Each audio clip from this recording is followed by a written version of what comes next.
রাত 10টা বাজে বাচ্চা হঠাৎ কান্নাকাটি শুরু করছে, অস্বাভাবিক, আপনার কাছে মনে হচ্ছে অস্বাভাবিক কিছু, তো আপনি সূরা ইখলাস, সূরা ফালাক, সূরা নাস তিনবার পড়ে বাচ্চাকে ফু দেন।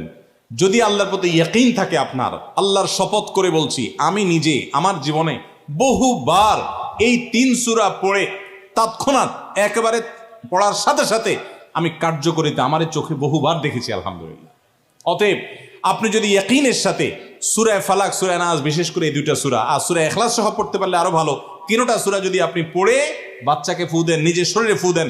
নবী করিম সাল্লাল্লাহু আলাইহি সাল্লাম সূরা ফালাক, সূরা নাস এই 2টা সূরা পড়ে নিজের শরীরে প্রায় ফু দিতেন, আমাদের আয়েশা রাদিয়াল্লাহু বর্ণনা করেছেন। এই জন্য এই 2টা সূরা আমাদের পড়া উচিত।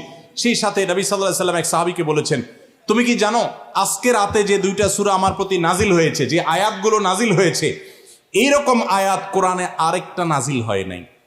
গোটা কোরআনে অন্য কোন সূরা, অন্য কোন আয়াত এরকম না, এগুলোর সমকক্ষ না। এরকম বিশেষ ফজিলতপূর্ণ আয়াতগুলো অর্থাৎ সূরা ফালাক, সূরা নাস আজকে রাত্রে নাজিল হয়েছে, নবী সাল্লাল্লাহু আলাইহি ওয়াসাল্লাম এক সাহাবীকে বলেছেন।